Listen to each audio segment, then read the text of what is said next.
Hello friends, स्वागत है आपका आपके अपने YouTube channel online education focus पर। बच्चों, आज की वीडियो में हम देखेंगे 8 मई 2025 संबंधित जितने भी करंट अफेयर क्वेश्चन बन सकते हैं सबको हम इस वीडियो में कवर करेंगे। तो चलिए शुरू करते हैं आज का वीडियो अच्छी लगे तो वीडियो को लाइक करिएगा, शेयर करिएगा, चैनल को सब्सक्राइब करिएगा, बेल आइकन को प्रेस करिएगा। देखिए, फर्स्ट क्वेश्चन है, फोर्ब्स द्वारा हाल ही में जारी डब्ल्यू पावर लिस्ट 2025, और यहाँ पे डब्ल्यू का मतलब है वुमेन पावर लिस्ट 2025 से में किन भारतीयों को शामिल किया गया है? ए युवा उद्यमी, बी महिला उपलब्धि धारक, सी वैज्ञानिक, डी अभिनेता। राइट आंसर है ऑप्शन बी, महिला उपलब्धि धारक। देखिए, एक ऐसे समय में जब दुनिया महिला नेतृत्व की शक्ति और क्षमता को तेजी से पहचान रही है, फोर्ब्स इंडिया ने अपनी बहुप्रतीक्षित डब्ल्यू पावर सूची 2025 जारी की है। यह सूची उन प्रभावशाली और स्वनिर्मित भारतीय महिलाओं को सम्मानित करती है जो व्यवसाय, विज्ञान, खेल, कला और उद्यमिता जैसे विविध क्षेत्रों से ताल्लुक रखती हैं। देखिए, अगला प्रश्न है, यूनेस्को की अस्थायी विश्व धरोहर सूची में हाल ही में भारत के किस ऐतिहासिक स्थल को शामिल करने का प्रस्ताव किया गया है? ए चोल मंदिर, बी लककुंडी स्मारक समूह, सी कोणार्क सूर्य मंदिर, डी हम्पी स्मारक। राइट आंसर है ऑप्शन बी, लककुंडी स्मारक समूह। देखिए, भारत की सांस्कृतिक धरोहर के संरक्षण की दिशा में एक महत्वपूर्ण प्रगति के रूप में कर्नाटक के लककुंडी और उसके आसपास स्थित प्राचीन मंदिरों एवं स्मारकों को यूनेस्को की विश्व धरोहर स्थलों की अस्थायी सूची यानी टेंटेटिव लिस्ट में शामिल किए जाने की प्रक्रिया अंतिम चरण में है। देखिए, अगला प्रश्न है, हाल ही में भारत ने किस ऑपरेशन के तहत पाकिस्तान और पाकिस्तान अधिकृत कश्मीर पीओके, जिसे हम पीओजेके भी कहते हैं, में आतंकी ठिकानों पर जवाबी कार्रवाई की? ए ऑपरेशन गरुण, बी ऑपरेशन सिंदूर, सी ऑपरेशन शक्ति, डी ऑपरेशन विजय। राइट आंसर है ऑप्शन बी, ऑपरेशन सिंदूर। देखिए, भारतीय सशस्त्र बलों ने ऑपरेशन सिंदूर के तहत पाकिस्तान और पाकिस्तान अधिकृत जम्मू कश्मीर, जिसे हम पीओजेके भी कहते हैं, में स्थित आतंकी शिविरों पर सटीक हमले किए। यह कार्रवाई पहलगांव में हुए आतंकी हमले के बाद की गई, जिसमें 25 भारतीय नागरिकों और एक नेपाली नागरिक की जान गई थी। अब देखिए बच्चों, बात हुई है ऑपरेशंस की, तो भारतीय सेना द्वारा किए गए कुछ ऑपरेशंस के नाम हैं। हो सकता है एग्जाम में यहाँ से प्रश्न बन जाए, तो एक बार चलिए इसको जान लेते हैं। देखिए, फर्स्ट है, अफगानिस्तान में भारतीयों और अफगान नागरिकों को निकालने हेतु जो ऑपरेशन चलाया गया था उसका नाम था ऑपरेशन देवी शक्ति। अगला है, रूस यूक्रेन युद्ध के दौरान भारतीय छात्रों और नागरिकों की वापसी हेतु जो ऑपरेशन चला उसका नाम था ऑपरेशन गंगा। अगला है, सूडान गृह युद्ध में फंसे भारतीयों को निकालने हेतु जो ऑपरेशन चला उसका नाम था ऑपरेशन कावेरी। अगला है, तुर्की और सीरिया में भूकंप के बाद राहत बचाव कार्य हेतु जो ऑपरेशन चलाया गया उसका नाम था ऑपरेशन दोस्त। अगला है, मणिपुर में जाति हिंसा के दौरान राहत और निकासी कार्य हेतु जो ऑपरेशन चला उसका नाम था मणिपुर राहत ऑपरेशन। अगला है, कोविड महामारी के दौरान अन्य देशों को वैक्सीन और चिकित्सा सहायता भेजने हेतु जो ऑपरेशन चला उसका नाम था ऑपरेशन संजीवनी।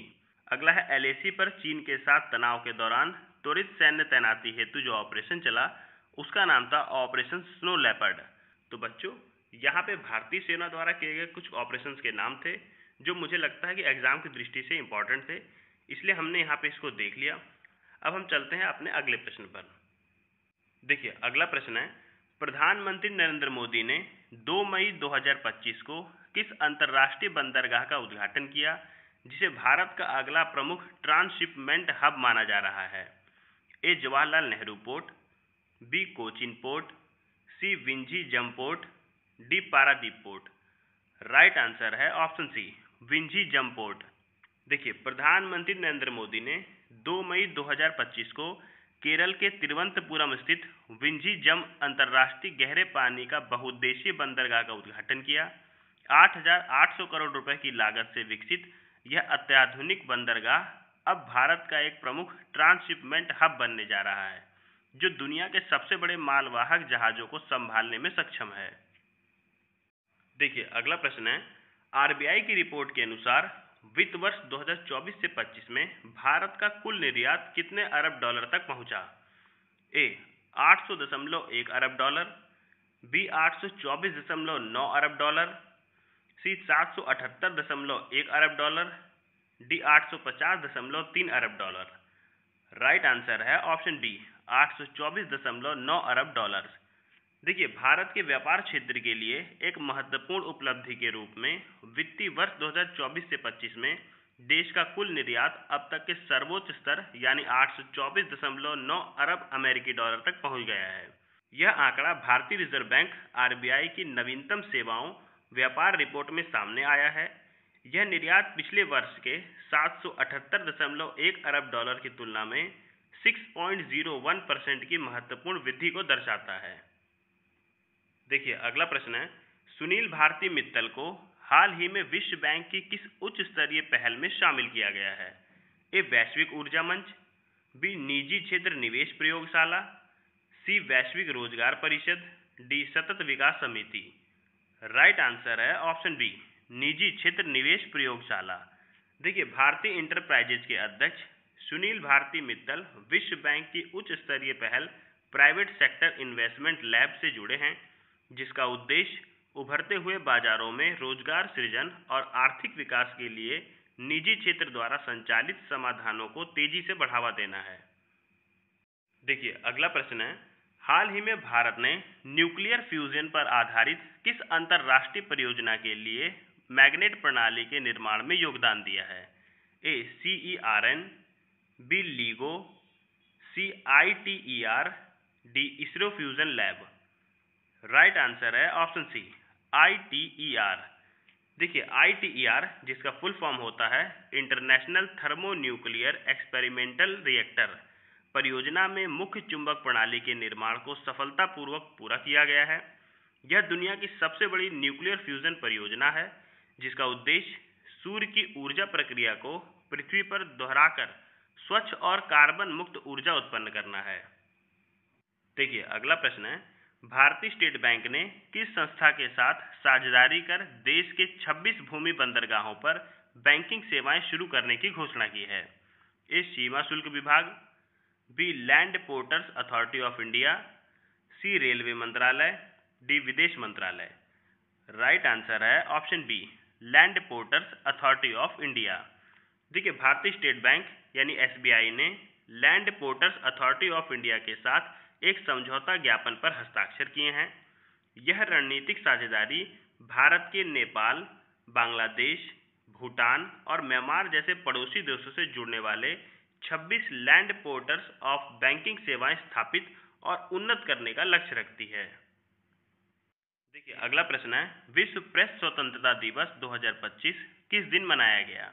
ए 1 मई, बी 2 मई, सी 3 मई, डी 4 मई। राइट आंसर है ऑप्शन सी 3 मई। देखिए, विश्व प्रेस स्वतंत्रता दिवस जिसे इंग्लिश में वर्ल्ड प्रेस फ्रीडम डे कहा जाता है 3 मई 2025 को मनाया जा रहा है। यह दिन लोकतांत्रिक समाज में स्वतंत्र, निष्पक्ष और बहुलवादी मीडिया की अहम भूमिका को सम्मान देने के लिए अंतर्राष्ट्रीय स्तर पर मान्यता प्राप्त अवसर है।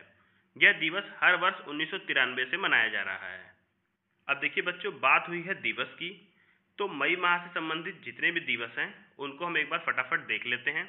तो देखिए, पहला है अंतर्राष्ट्रीय श्रमिक दिवस जो 1 मई को मनाया जाता है। अगला है विश्व प्रेस स्वतंत्रता दिवस जो 3 मई को मनाया जाता है। अगला है विश्व हाथ स्वच्छता दिवस जो 5 मई को मनाया जाता है। अगला है विश्व हास्य दिवस 5 मई को मनाया जाता है। अगला है विश्व एथलेटिक्स दिवस 7 मई को मनाया जाता है। अगला है विश्व रेड क्रॉस दिवस 8 मई को मनाया जाता है। अगला है राष्ट्रीय प्रौद्योगिकी दिवस जो 11 मई को मनाया जाता है। अगला है विश्व प्रवासी पक्षी दिवस, ये भी 11 मई को मनाया जाता है। अगला है अंतर्राष्ट्रीय नर्स दिवस जो 12 मई को मनाया जाता है। अगला है अंतर्राष्ट्रीय परिवार दिवस 15 मई को मनाया जाता है। अगला है अंतर्राष्ट्रीय प्रकाश दिवस 16 मई को मनाया जाता है।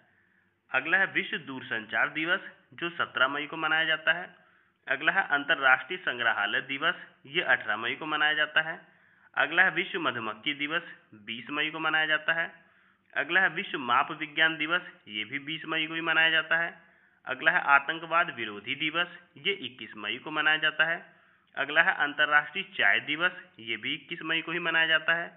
अगला है अंतर्राष्ट्रीय जैव विविधता दिवस, ये 22 मई को मनाया जाता है। अगला है विश्व कछुआ संरक्षण दिवस, ये 23 मई को मनाया जाता है। अगला है विश्व थायराइड दिवस, 25 मई को मनाया जाता है। अगला है विश्व फुटबॉल दिवस, ये भी 25 मई को मनाया जाता है।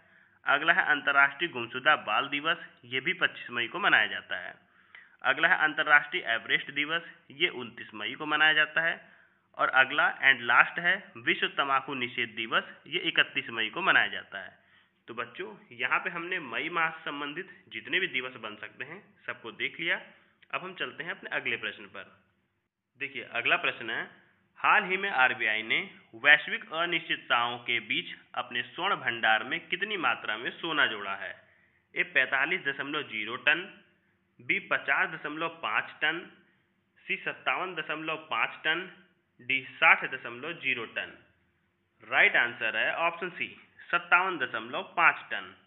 देखिए, भारतीय रिजर्व बैंक आरबीआई ने वित्त वर्ष 2024 से 25 में अपने भंडार में 57.5 टन सोना जोड़ा है, जो 2017 में सोने का संग्रह शुरू करने के बाद से दूसरा सबसे बड़ा वार्षिक अधिग्रहण है। यह कदम ऐसे समय में उठाया गया है जब वैश्विक अनिश्चितताओं, भू राजनीतिक तनावों और अमेरिकी डॉलर की कमजोरी के कारण सोने की कीमतों में जबरदस्त उछाल देखा गया है।